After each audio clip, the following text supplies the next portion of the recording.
Vamos a abrir la primera carta del apóstol Pedro, casi al final, después de Santiago. Primera de Pedro, luego sigue Juan y al final está Apocalipsis, antes de Judas. Pero vamos a ir a Primera de Pedro, capítulo 1. Y como esa noche es una introducción a la carta, vamos a leer los primeros 2 versículos. Cuando lo tenga me dice un fuerte amén. Y no sé, Uriel, si vas a mandar a alguien a la cámara número 2. ¿Sí, amén? Ok, perfecto. La familia Aplicano, le mandamos un fuerte saludo hasta Hawái, amén. A ver, regálenle un aplauso a mis hermanos. No sea envidioso. Allá están bajo una palmera. Sí, amén, disfrutando de esas danzas hawaianas. Ya me picaron. Yo creo que vamos a ir a dar una vuelta a Hawái también. Ahí les cuento. Le voy a pedir permiso a los hermanos. Pero bueno, trabajemos mejor. Dice así, nos ponemos de pie, por favor. Los primeros 2 versículos. Dice así, todos juntos al unísono, es decir, al mismo tiempo. Dice, Pedro, apóstol de Jesucristo, a los expatriados de la dispersión en el Ponto, Galacia, Capadocia, Asia y Bitinia, elegidos según la presciencia de Dios Padre, en santificación del Espíritu, para obedecer y ser rociados con la sangre de Jesucristo. Gracia y paz os sean multiplicados. Amén. Señor, bendice tu palabra en esta hora, Padre Santo. Hoy que este día iniciamos el estudio de una carta más, hoy que iniciamos el estudio de un libro más, Señor, háblanos al corazón a través de ella. Señor, lo que el Espíritu quiso poner en el corazón de Pedro hace más de 2000 años, lo que tú quisiste hablarle a tu iglesia a través de tu siervo, que ese mensaje, mi Dios, sea también para nosotros en este tiempo. Ayúdanos a ser fieles al texto. Cuida mis labios, Señor, de no proferir improperios, sino todo lo que te honre y te glorifique.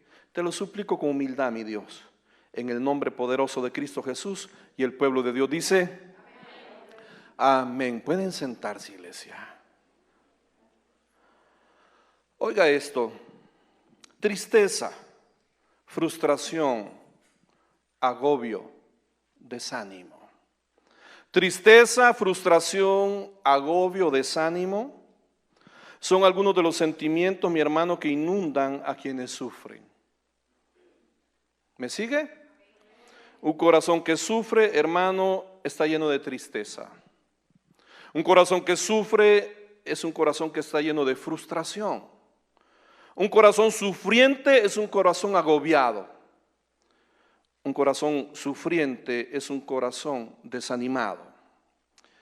El problema, hermano, es que todos esos sentimientos inundan a quienes sufren y ciega la visión de esperanza y optimismo. ¿Sí? ¿Me sigue? Un corazón, yo no sé si usted está sufriendo de alguna situación este día, pero si su sufrimiento le produce agobio, si su sufrimiento le causa tristeza, le frustra, porque usted ve que pone de su parte, usted ve que se aplica a la situación, si usted ve que está haciendo el bien y no logra cambiar las cosas, puede correr el peligro, hermano, de perder la visión de esperanza, de optimismo. El sufrimiento, mi hermano, tiene muchas raíces. El sufrimiento tiene muchas causas. Por ejemplo, hermano, las enfermedades ocasionan sufrimiento. Si usted se maneja una chibola este día, mi hermano, por más, le causa sufrimiento. Incerteza, ¿qué será, Dios mío, que tengo? Muchas veces tenemos el temor de ir al médico por un diagnóstico que no queremos oír. Evitamos un examen más profundo, precisamente porque no queremos, hermano, pasar por ese trago amargo de lo que es una enfermedad grave.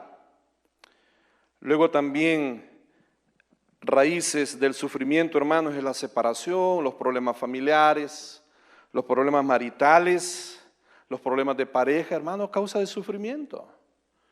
Qué triste es trabajar todo el día en la calle, cansado, y llegar a un lugar, llámese hogar, llámese familia, donde, hermano, lo que menos hay es armonía, es paz, donde hay actitudes, donde hay roces, donde hay reclamos, donde hay situaciones que agobian. ¿Me sigue?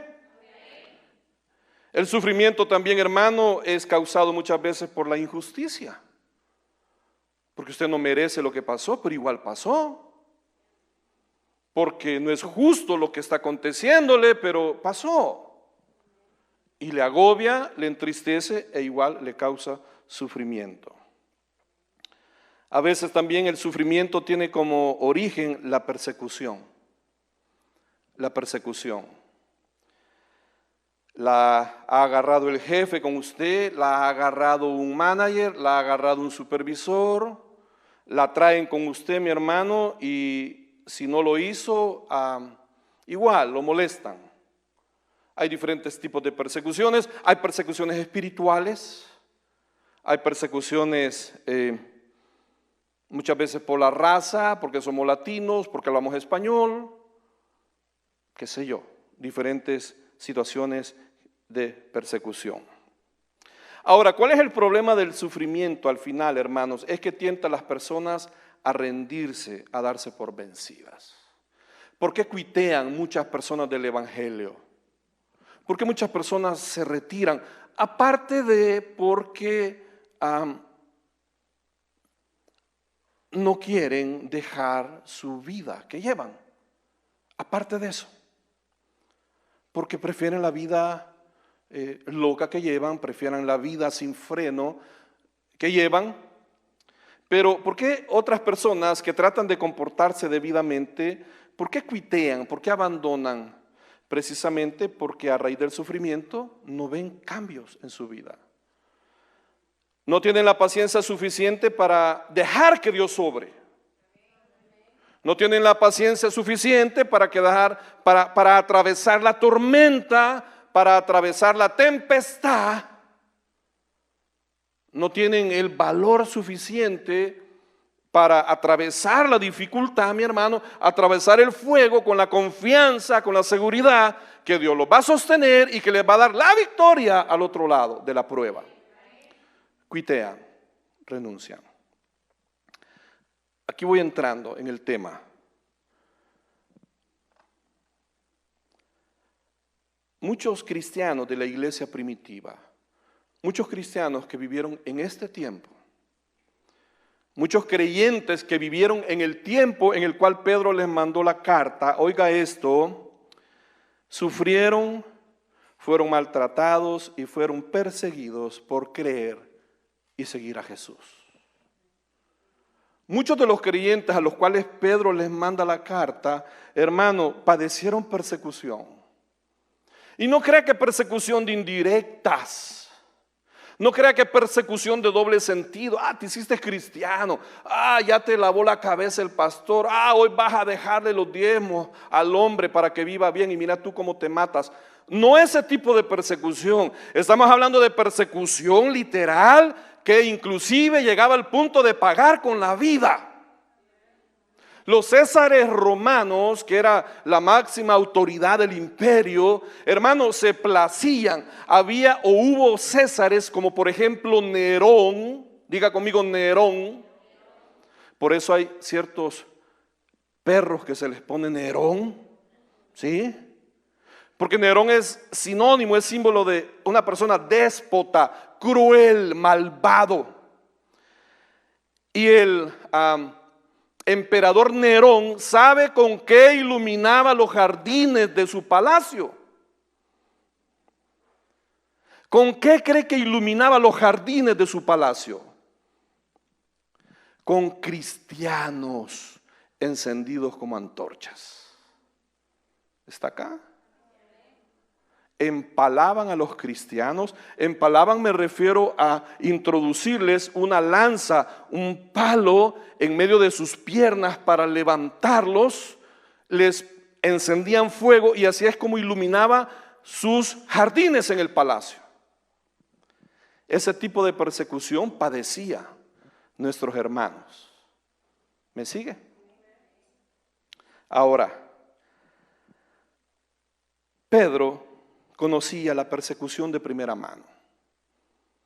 Pedro conocía lo que era la persecución.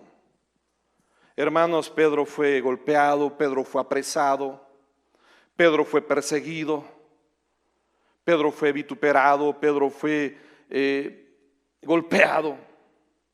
Si hay alguien, óigame esto, si hay alguien que a pesar de lo que sufrió, si hay alguien que a pesar de la persecución que tuvo, si hay alguien que a pesar de haber sido golpeado, a pesar de haber sido apresado, puso su confianza en el Señor y salió adelante, ese era Pedro.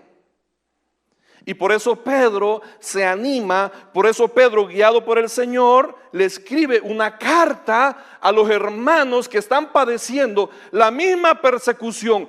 Oiga, los mismos problemas que en algún momento él sufrió. ¿Están acá? Ese es el contexto de la carta. Una iglesia que está sufriendo, una persona que pasó por sufrimiento y que quiere enseñarles la fórmula, quiere enseñarles la manera, quiere enseñarles de qué forma pueden atravesar el sufrimiento y salir victoriosos. Ahora, entremos en materia en lo que concierne a la carta. Le voy a dar un consejo y por esto no le voy a cobrar. Mire, esto es bien sencillo. Yo quisiera en mi corazón que usted fuera un amante del estudio de la palabra. ¿Sí, amén? Yo quisiera, es mi propósito, es mi deseo, que usted sea un acérrimo amante, que usted, mi hermano, se le quite el temor de estudiar la Escritura, que usted borre de su mente, no entiendo nada, pastor. Mire, yo leo y no entiendo nada. Esto es bien sencillo, hermanos. Si usted va a estudiar el Nuevo Testamento, póngame atención porque se lo he dicho varias veces y no está mal que se lo repita, pero sí está mal que usted no lo aprenda. Si usted va a estudiar el Nuevo Testamento, es bien sencillo. El Nuevo Testamento lo divide en secciones. Empieza con los evangelios, que es la vida de Jesús. Amén. Los evangelios, la vida de Jesús. El libro de los Hechos, que es la historia de la iglesia, que fue lo que los apóstoles hicieron luego que Jesús ascendió. No hay donde perderse. La vida de Jesús, la vida de los apóstoles, qué es lo que hicieron una vez que Jesús ascendió, qué se quedaron haciendo, cómo nació la iglesia, cómo se fundaron una gran cantidad de iglesias. Eso es hecho de los apóstoles. Y luego, la última parte o la última sección, digámoslo así, las cartas. ¿Y qué son las cartas? Las cartas, sencillo. Las cartas son, como el nombre lo dice, la correspondencia, lo que los fundadores de la iglesia, lo que los apóstoles, lo que los líderes querían hacerles saber, querían hacer del conocimiento a cada una de las iglesias sobre las cosas que pasaban. Simple. Esas son las cartas. Cuando usted estudia una carta, lo primero que usted estudia es el autor. ¿Quién mandó la carta? ¿Estamos bien hasta acá? En este caso, ¿quién es el autor de la carta primera de Pedro? Versículo número 1, ahí usted lo encuentra. ¿Quién es? ¿Quién es? ¿Cómo dice la primera parte del versículo número 1? Pedro. Y luego da un título. Luego da mención de lo que él era. Dice Pedro, apóstol de Jesucristo. ¿Estamos? ¿Quién es el autor de la primera carta de Pedro? Pues su autor. Ahí lo dice, Pedro. Ahora, vamos a hablar de Pedro, generalidades. Oiga esto. Miren, Pedro, diga conmigo, es el vivo ejemplo. Pedro es el vivo ejemplo.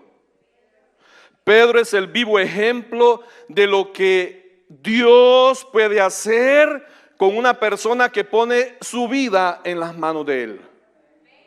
Amén. Pedro es el vivo ejemplo. Pedro es el testimonio que el evangelio es poder, iglesia. El evangelio es poder. El evangelio, gloria al Señor. El evangelio no consiste en palabras, iglesia. El evangelio no consiste en palabras. El evangelio consiste en poder de Dios para salvación. Pedro es el vivo ejemplo. Pedro es el testimonio de lo que Dios es capaz de hacer en la vida de un ser humano que se pone en sus manos. El poder de transformación, el poder de cambio, el poder de ser diferente. Si usted esta noche, mi hermano, piensa, si usted en algún momento ha creído que no hay poder, que es imposible cambiar, que es imposible ser diferente, el Señor esta noche le dice: en mis manos yo cambio las cosas, en mis manos yo transformo, en mis manos yo hago las cosas nuevas, en mis manos yo te hago diferente. Empecemos hablando de cómo era conocido Pedro. El nombre original de Pedro es Simón. El nombre original de Pedro es Simón. Pero óigame, cuando ese Simón, diga conmigo Simón. Simón. Cuando ese Simón, iglesia, tuvo un encuentro con el Cristo de la gloria. Cuando ese Simón tuvo un encuentro con el Cristo, óigame, su vida cambió y fue transformada. Tanto así que él dejó de llamarse Simón y se le cambió el nombre. Escuche esto, se le cambió el nombre a Cefas en arameo, Pedro en griego. Vaya rápido por favor al libro de Juan, deje su dedito en Santiago y vamos a comenzar a volar. Vaya a Juan capítulo número 1 y vea por favor el versículo número 40. Juan, Mateo, Marcos, Lucas, Juan 1:40. Pedro esta noche nos testifica, iglesia. Pedro esta noche nos da ánimo. Pedro esta noche nos da esperanza. Que no importa cómo seamos, iglesia, no importa cuáles sean nuestras debilidades, no importa con lo que estemos luchando. Si tenemos un encuentro personal con Cristo, Él cambia, Él transforma. Vea por favor, primera de Juan 1.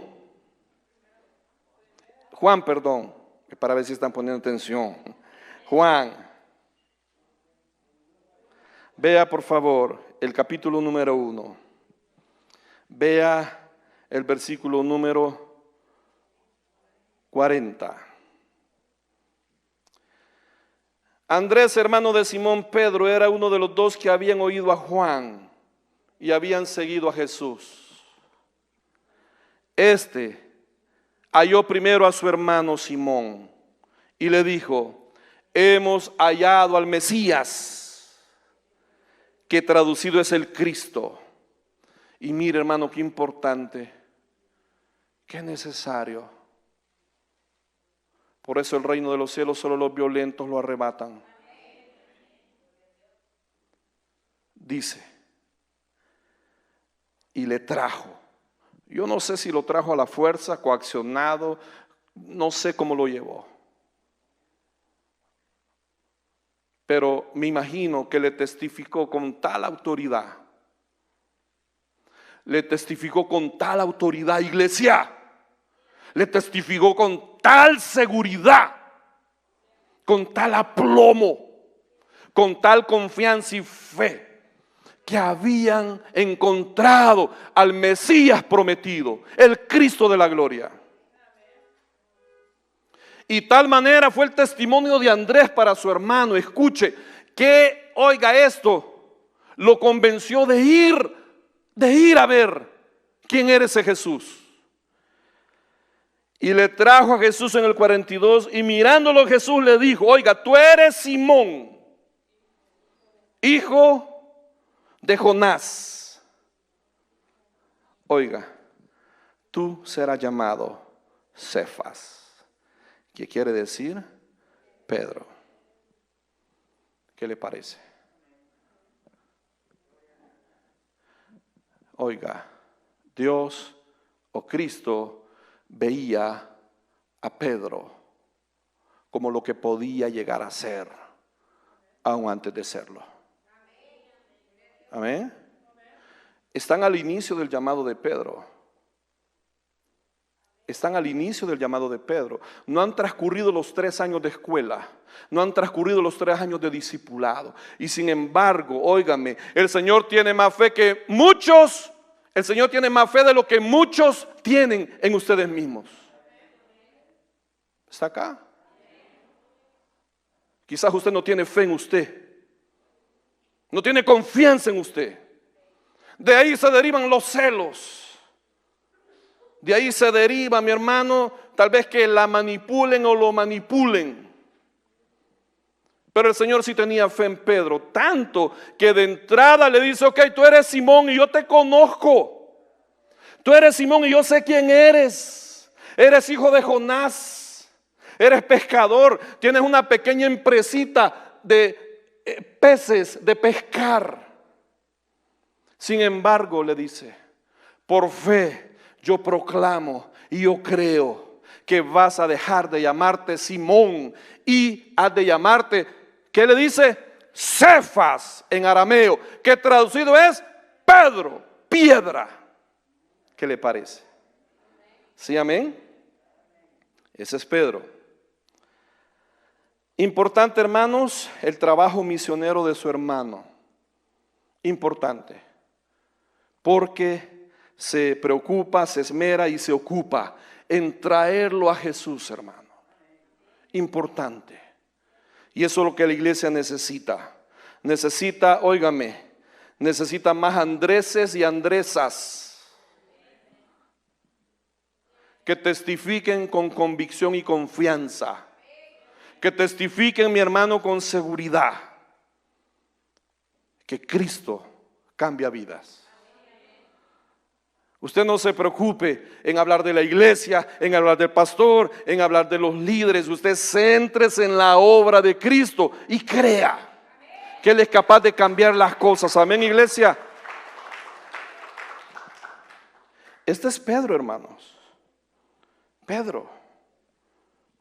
Un hombre, oiga esto, un hombre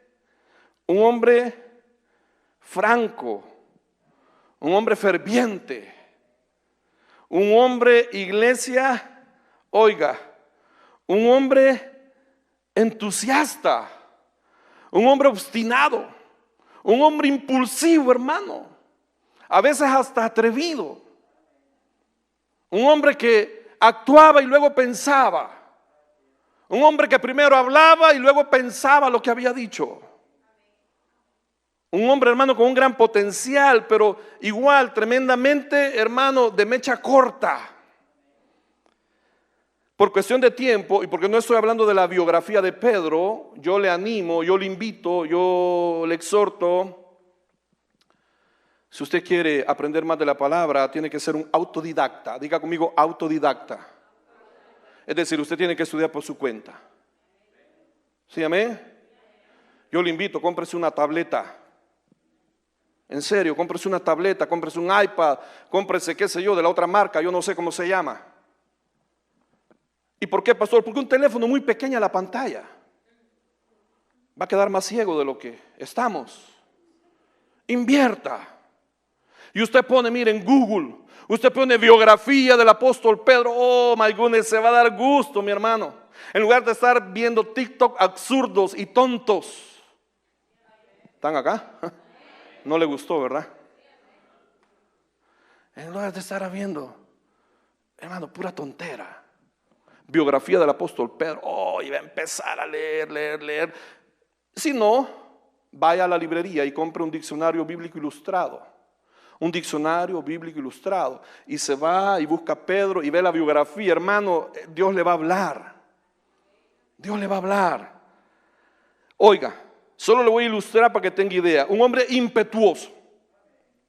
Mire, cuando están en la tormenta, oiga esto, y ve que es Jesús el que va acercándose a él, oiga esto, atrevidamente salta al agua y comienza a caminar sobre el agua. ¿Sí, amén? Un hombre impulsivo. Oiga, cuando Jesús está anunciándole que es necesario que Él muera, pero que va a resucitar al tercer día, Pedro tiene la osadía, Pedro tiene, oiga, el valor de atreverse a decirle: Jesús, ¿para qué vas a ir a la muerte? ¿Qué necesidad hay de que te crucifiquen? Y el Señor le dice: apártate de mí, Satanás, porque no sabes lo que dices. Como que a usted le dijeron: ¿y para qué va a ir al culto? Peor ahora que van a hacerlo los miércoles. Quédate en la casa. Le da la respuesta que le dio el Señor a Pedro: apártate de mí, Satanás. Fuera. Amén. Fuera.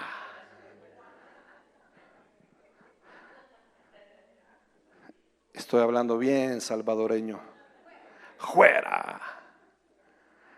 Oiga, en la transfiguración, cuando se aparece Elías y Moisés al Señor, ¿ha leído ese texto? En el monte, a Pedro se le ocurre la gran idea de hacer 3 enramadas y quedarse ahí viéndolos todo el día. Hagamos 3 enramadas, Señor, y quedémonos aquí contemplándonos. Cuando llegan a capturar al Señor, Pedro saca la espada y le vuela la oreja al servidor del templo, a Malco. Impulsivo.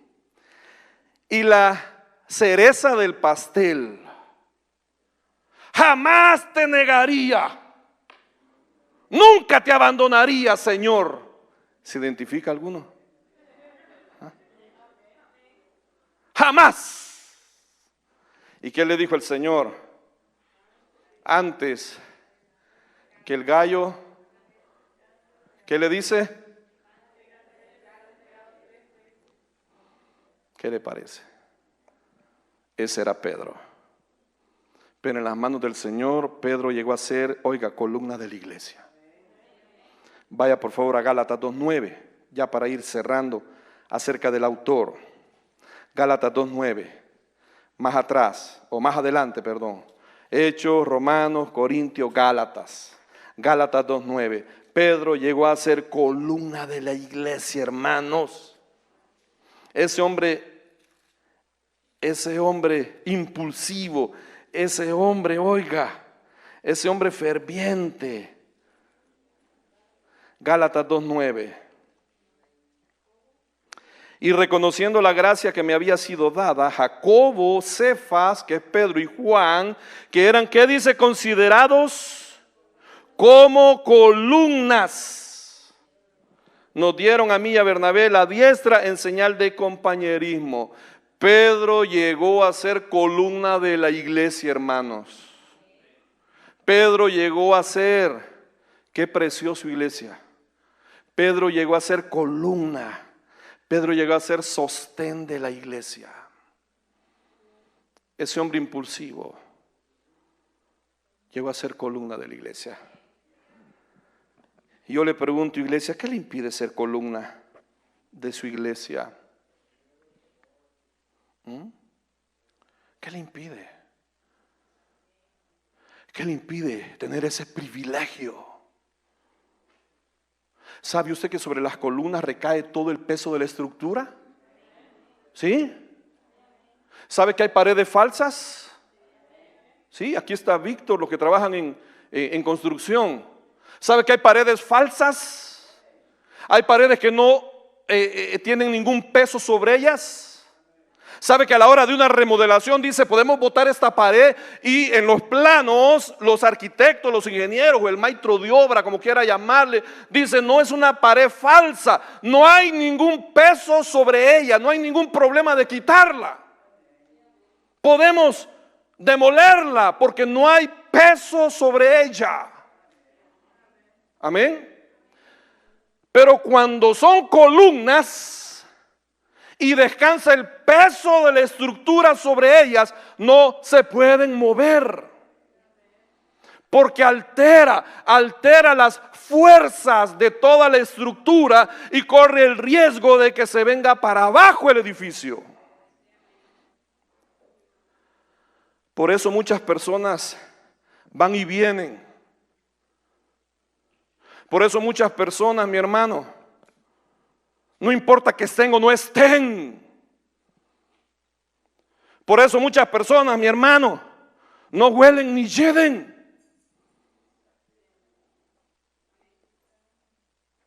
Porque no hay sobre ellas, óigame, ningún peso. No son columnas, iglesia. Quiere afirmarse en la iglesia. Quiere, hermano, consolidarse, quiere afirmarse. Quiere ver la gloria de Dios, quiere ver su majestad, quiere ver la mano del Todopoderoso, quiere subir de nivel, quiere ver otras cosas. Quiere ser instrumento útil en las manos del Señor.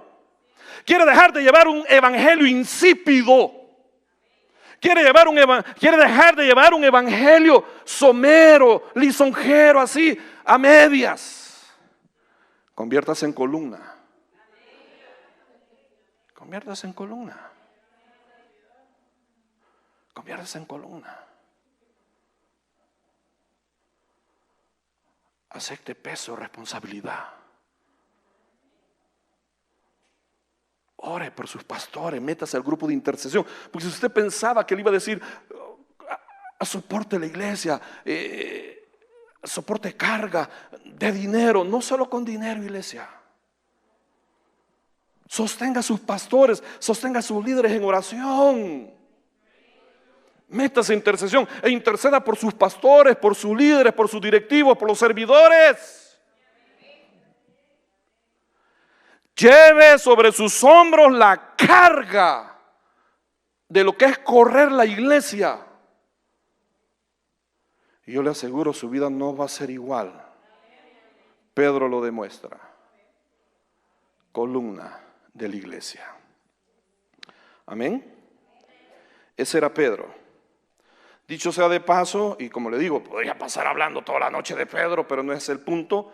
Solo le comento rápidamente, Pedro estaba casado. Pedro estaba casado. A diferencia de lo que sostienen otras iglesias para justificar su papado, y no quiero entrar en detalle para no herir susceptibilidades, pero bíblicamente Pedro estaba casado. Primera de Corintios 9:5 lo habla, si usted gusta puede verlo. Primera de Corintios 9:5, Pedro estaba casado, hermanos. 9:5. Pablo está defendiendo su derecho también de estar casado. Porque, hermanos,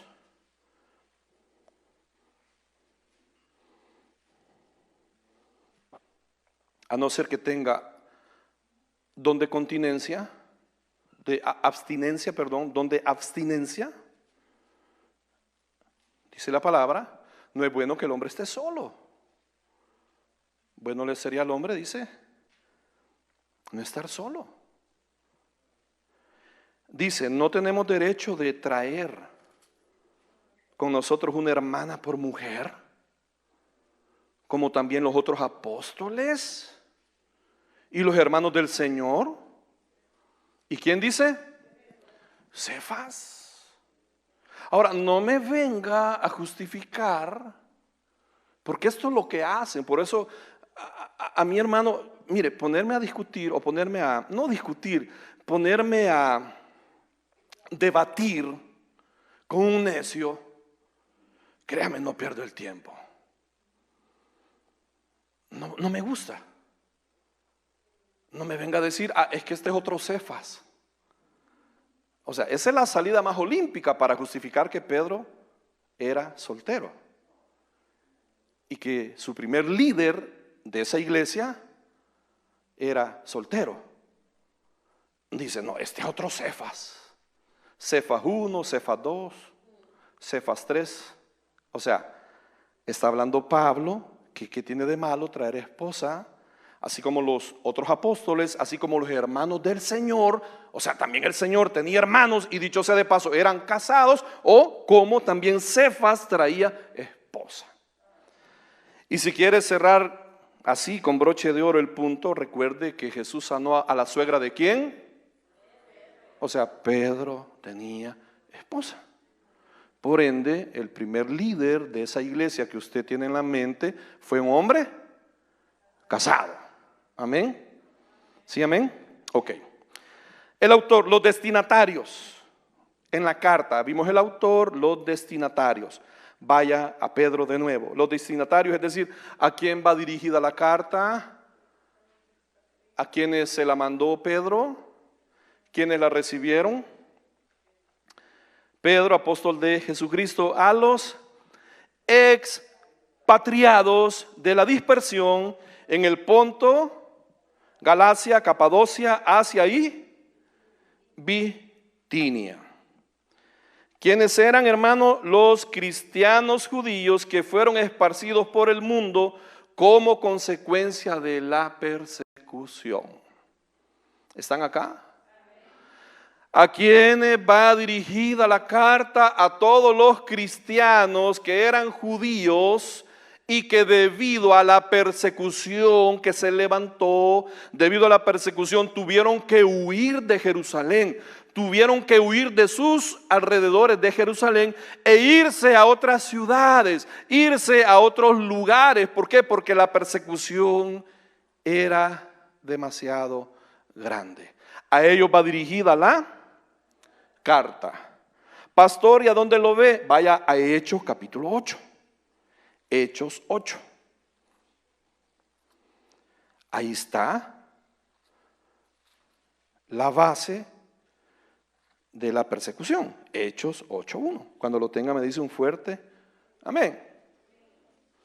Amén. Hechos 8:1. Y Saulo consentía en su muerte. Está hablando de la muerte de Esteban. En aquel día, oiga esto, hubo una gran persecución contra la iglesia que estaba en Jerusalén. Y todos fueron esparcidos por las tierras de Judea y de Samaria, salvo los apóstoles.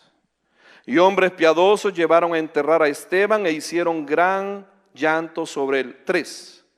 Y Saulo asolaba la iglesia. Saulo, que es Pablo, asolaba la iglesia. Y entrando, oiga, casa por casa, arrastraba a hombres y a mujeres y los entregaba en la cárcel. Todos aquellos que proclamaban, todos aquellos que sostenían que Jesús es el Señor, todos aquellos que sostenían que Cristo había resucitado, todos aquellos que sostenían que Jesús el Mesías había venido, todos aquellos que se negaban a adorar al César, que era el emperador, para adorar a Jesús, eran sacados de sus casas y arrastrados. Siga leyendo. Y dice, arrastraba a hombres y mujeres y los entregaba en la cárcel. Pablo arrastraba, sacando de sus casas a todos los que proclamaban que Cristo es el Señor. Ahora hay que sacar a la iglesia arrastrada de sus casas para que vengan a la iglesia y se congreguen. Hola. Aquellos eran arrastrados porque amaban al Señor. Ahora hay que arrastrar a la iglesia para que vengan y se congreguen. Y ve el versículo 4. Pero los que fueron esparcidos iban por todas partes anunciando el evangelio. Quiero decirle algo, hermano. Dios tiene diferentes métodos para hacer su voluntad. ¿Sí, amén? Dios tiene diferentes métodos para hacer su voluntad. Oiga lo que dice, y solo se lo voy a leer por el tiempo. Oiga lo que dice, siempre en el libro de Hechos. Y recibiréis poder cuando haya venido sobre vosotros el Espíritu Santo. Y me seréis testigos, me van a ser testigos, van a testificar de mí, van a proclamar mi nombre, van a decirle al mundo que yo soy el Señor que salvo. Y dice, y me seréis testigos en Jerusalén, en toda Judea, en Samaria y hasta lo último de la tierra.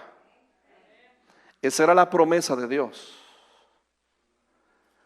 Pero la iglesia se había acomodado. La iglesia, oiga, no había tomado en serio lo que el Señor había dicho. Y entonces, ¿qué pasa? Dios permite que los enemigos de la iglesia la persigan, para que la iglesia salga corriendo. Y entonces, de una manera u otra, sea por las buenas o por las malas, sea con su voluntad o su voluntad, sea queriendo o no queriendo, la iglesia salga de Jerusalén y vaya y proclame el nombre de Jesús hasta lo último de la tierra. ¿Qué le parece? ¿Me sigue? El Señor hace lo mismo con nosotros. Permite ciertas cosas para que salgamos del letargo. Permite ciertas cosas para activarnos. Permite pruebas, dificultades, problemas, enfermedades. Porque si es así, si no es así, no se activa. Si no es así, no busca de Dios. Si no es así, no hace el ánimo de orar, ayunar e interceder, iglesia. Porque si no es así, no trata de enderezar su camino, porque ve que le están yendo las cosas mal, ve que está lloviéndole sobre mojado, ve, observa que no ve una, no sale adelante, no se para, no se endereza, no avanza. Y entonces entra el pensamiento y dice: no, hombre, definitivamente algo está mal en mi vida, tengo que cambiarlo, tengo que mejorarlo, tengo que acercarme a Dios. Tengo que dejar ciertas cosas. Y entonces el Señor permite las situaciones. ¿Para qué? Para meternos fuego. Para que lo busquemos y cumplamos su voluntad. ¿Qué le parece? ¿Quiénes son los destinatarios, iglesia? Los cristianos, judíos, que habían sido esparcidos de Jerusalén y sus alrededores, ¿sí?, a causa de su fe. ¿Estamos bien? Sí, amén. ¿Cuál es el propósito de la carta? Sigo con la introducción. ¿Cuál es el propósito de la carta? Ya vimos el autor. ¿Quién es el autor? Pedro, amén. Ya vimos los destinatarios. ¿A quién va dirigida? A los esparcidos. Sí, amén. Ahora, ¿cuál es el propósito? Lo vimos al principio. ¿Cuál es el propósito, iglesia? Animarlos en medio de la persecución y fortalecerlos. ¿Qué propósito tiene la carta? Animar la iglesia, animarla, darle ánimo, para que en medio de la persecución estén fortalecidos, para que en medio de la adversidad, mi hermano, estén parados firmes. Amén. ¿Qué hacemos a través de la predicación? ¿Qué hacemos a través de la intercesión? ¿Qué hacemos, hermanos, a través de la iglesia? Lo alentamos, lo animamos.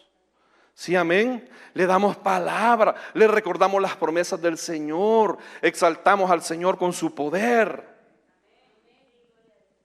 Le recordamos en quién ha creído. Sí, amén. Y de esa manera usted se fortalece. De esa manera, mi hermano, usted se anima para no tirar la toalla, para no renunciar. Usted se anima para seguir adelante. Ese es el propósito de la carta, animarlos. Por eso, hermanos, es bueno que nos animemos unos a otros. Vea lo que dice Primera de Tesalonicenses. Vaya un poco para atrás. Primera de Tesalonicenses, capítulo número 4, versículo número 18.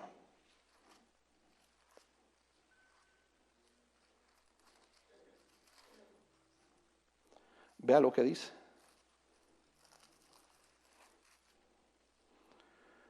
Por tanto, dice, alentaos los unos a los otros con estas palabras. Está hablando de la venida de Cristo. Está hablando del regreso de Jesús por nosotros. Vea por favor lo que dice el 5:11 en Primera de Tesalonicenses 5:11. Por lo cual dice, animaos unos a otros. Animaos unos a otros. Y edificaos unos a otros, así como lo hacéis. El propósito de la carta, iglesia, es animar a la iglesia. Es fortalecerlos. Cierro. ¿De qué manera Pablo los anima? Cris, por favor, vuelva a Santiago. ¿De qué manera Pablo los anima? Vuelva Pedro al versículo número 2. ¿De qué manera los anima? Y quiero decirle algo, iglesia. Los anima utilizando la palabra. Los anima recordándole quiénes son en Dios, en quién ha confiado, a quién siguen. Los anima, iglesia, no con pensamiento positivo. No los anima de una manera hueca, vacía. Los anima con el poder de la palabra. En primer lugar, les recuerda, les hace la firme declaración que han sido escogidos por Dios. Vea por favor el versículo número 2. Le dice, elegidos, según la presencia de Dios Padre. Elegidos, iglesia. Decía el apóstol, decía el pastor Alberto, uno de mis versículos preferidos, Juan 15:16. No me elegisteis vosotros a mí, sino que yo os elegí a vosotros. Y os he puesto para que vayáis y llevéis fruto, y vuestro fruto permanezca, para que todo lo que pidieres al Padre en mi nombre, yo lo dé.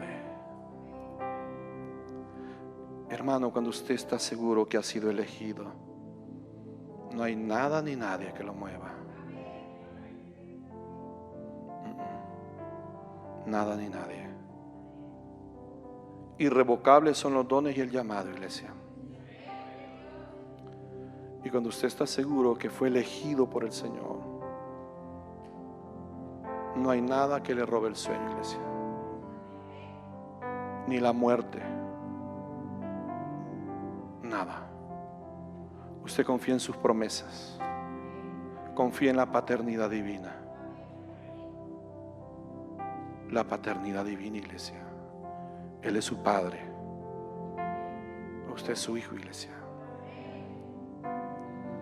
Él les dice claramente: ustedes han sido elegidos según la presencia, según el propósito eterno de Dios. Dios tenía estipulado, Dios tenía planeado, Dios tenía ya, hermano, pensado. Oiga esto, que un 1 de septiembre, en el último jueves que su iglesia iba a tener servicio de estudio bíblico, usted va a estar ahí sentado. Él sabe cuál es el final de su historia. Tal vez usted no la sabe, tal vez usted tiene dudas, tal vez usted tiene incertidumbres, tal vez usted no sabe cómo va a terminar su matrimonio, tal vez usted no sabe qué va a dictaminar el juez en el caso. Tal vez usted no sabe qué va a decir el juzgado o el juez de migración. No sabe cómo le va a ir en el negocio que quiere emprender. No sabe qué va a hacer de su hijo o su hija, si va a volver a reconciliarse con Dios. Está preocupado porque su trabajo ya va a terminar, no ha logrado encontrar otro y no sabe. Pero Dios tiene todas esas respuestas, porque usted es un elegido de Él y puede descansar en su mano, en su regazo. Pablo los anima recordándoles que han sido apartados por el Espíritu para Él. Siga leyendo el versículo número 2. Elegidos según la presencia de Dios Padre en santificación del Espíritu para obedecer y ser rociados con la sangre de Jesucristo. Les recuerda que son propiedad de Dios. Les recuerda que han sido apartados por el Espíritu, porque la palabra santificados es apartados. Han sido apartados para el Señor. Han sido apartados para obedecer. Y como decía una de las hermanas antes de entrar, clamando al Señor, suplicando el milagro que apremiaba el día de ayer, que de veras no queríamos lamentar más pérdidas, queriendo que la mano de Dios se manifestara en lo que estaba ocurriendo en ese parto. Y decía, pues sí, aún siendo como somos, aún fallándole, pero yo le clamaba al Señor, así hablándole cara a cara, pidiéndole por el milagro, pidiéndole porque me contestara. Y Dios contestó, hermanos. Es que en cuestión de media hora Dios le dio vuelta a todo. Y hemos sido apartados para el Espíritu, para obedecer, y teniendo la seguridad de que cuando fallemos, la sangre de Cristo que nos rocía nos dé el perdón para seguir adelante. ¿Qué le parece? ¿Entiende el juego de la ecuación teológica? Hemos sido apartados para obedecer, pero en el caso de fallar, en el caso de titubear, en el caso de no lograrlo y resbalarnos, la sangre de Cristo nos limpia de todo poder para levantarnos y seguir adelante. Sí, amén, gloria a Dios, para no quedarse revolcando en el fango, para no quedarse revolcando en el lodo, levantarse y limpiarse con la sangre del Cordero y seguir para adelante. Cierro. El apóstol los anima recordándoles que la gracia los sostiene. Ve el final del 2. Gracia y paz os sean multiplicadas. La gracia nos sostiene, es decir, recibir lo que no merecemos. Le voy a preguntar y no me responda porque yo sé la respuesta. ¿Usted piensa que Roberto Zúñiga merece un montón de cosas?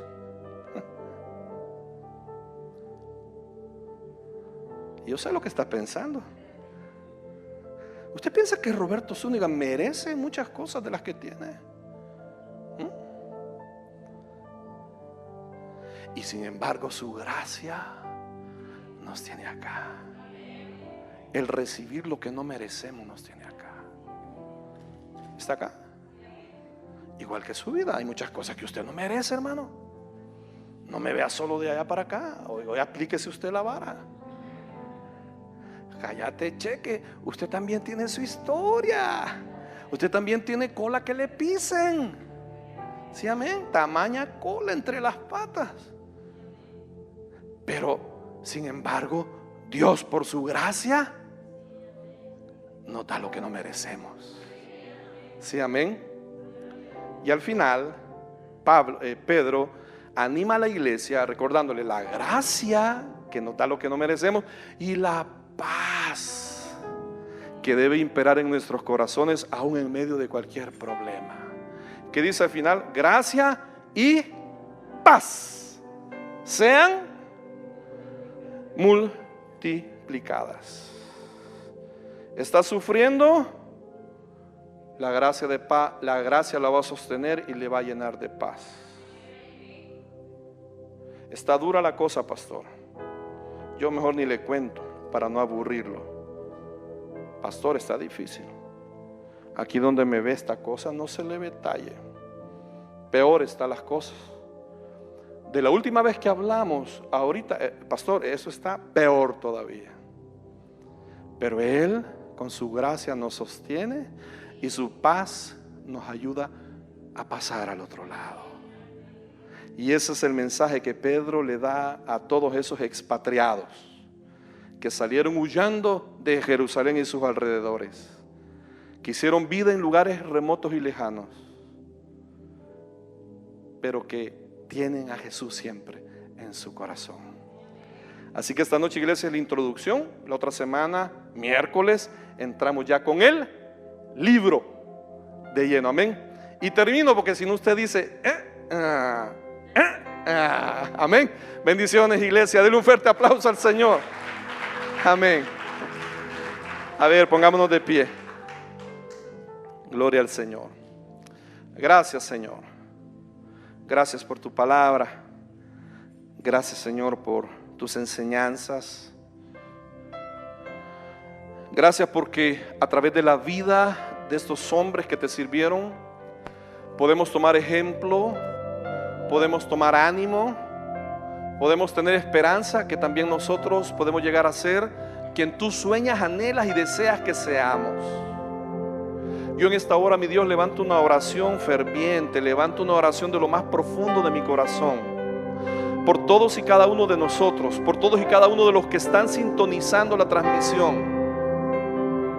Aquellos que en lo más profundo de su corazón anhelan, desean llegar a ser lo que siempre han soñado, llegar a ser esa persona que siempre se propusieron, llegar a ser ese padre, esa madre, ese esposo, ese cónyuge, ese hijo, ese cristiano, ese empleado, ese trabajador, ese servidor de la iglesia. Señor, sosténnos con tu gracia y danos la paz en medio de cualquier problema que podamos estar atravesando, mi Dios. Alabe al Señor, hermano. Alábelo.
Al final por todos aquellos que están atravesando cualquier tipo de persecución, aquellos que están sufriendo un ataque de Satanás. En esta hora lo reprendemos. En esta hora levantamos vallado sobre su vida, mi hermana y mi hermano.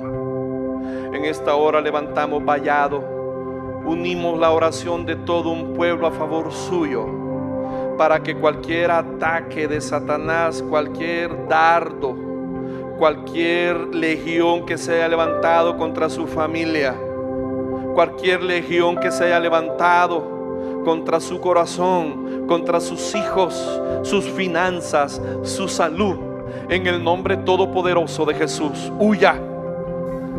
Que lo deje, que lo abandone, que huya por 7 caminos. Levantamos vallado. Nos ponemos, Señor, nos ponemos en la brecha para reprender todo ataque.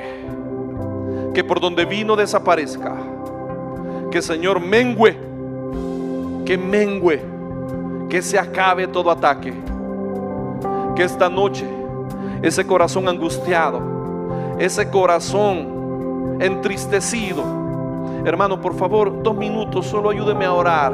Ese corazón que está agobiado, ese corazón que se siente cansado, ese corazón que está perdiendo fuerzas, ese corazón que está desistiendo, ese corazón que se está derrumbando, ese corazón que está perdiendo el ánimo. Que en el nombre todopoderoso de Jesús pueda ser fortalecido, pueda ser llenado de la gloria de Dios. Que la paz que sobrepasa todo entendimiento, aún en medio de la prueba, en medio de la dificultad, en medio del problema, en medio de la escasez, aún en medio del peor dolor, en medio de la peor enfermedad, esa paz que sobrepasa todo el entendimiento pueda llenar el corazón y pueda sostenerlo, pueda llenarlo de esperanza y de ánimo, de la certeza que vamos a pasar al otro lado de la prueba. Que de la manera como Pedro, de la manera como la iglesia se sostuvo en medio de esa persecución, y la iglesia se extendió, la iglesia se expandió, se abrieron nuevas obras, hubieron nuevos creyentes que se convirtieron a raíz del testimonio de quienes predicaban. Que de igual manera, Señor, pueda cumplirse el propósito en la vida de cada uno de nosotros y podamos ver tu gloria, podamos ver la multiplicación de tu gracia en nuestras vidas. Oramos, Señor, para que levante vallado alrededor de los que están sufriendo, y que, mi Dios, esta noche vayan a casa fortalecidos, que vayan a casa renovados, que vayan a casa con un nuevo sentir, que vayan a casa con nuevas esperanzas, que vayan a casa con la certeza. Y aunque el problema esté afuera esperando, aunque el problema esté en la casa esperando, que la paz, el poder y la gracia de Dios pueda sostenernos para dar la mejor actitud, la mejor sonrisa, la mejor respuesta. En el nombre todopoderoso de Jesús. Ora, mi Dios, obra en medio de tu pueblo. Obra, mi Dios, para bien, para que testifiquemos de tu gracia y de tu poder. Cerremos, hermano, cantando: y me levantaré en el nombre de Jesús. Vamos, iglesia, en el nombre de Jesús.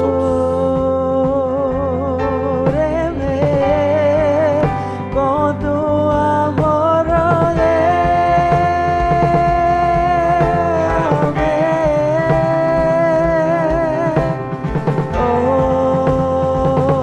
Tómame, cerca quiero estar.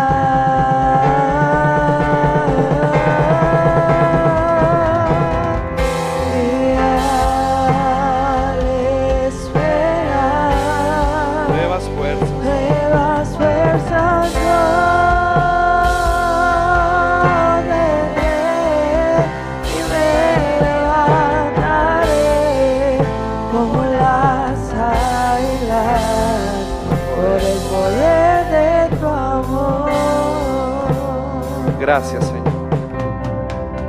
Esa es la fe y la esperanza que llevamos, de levantarnos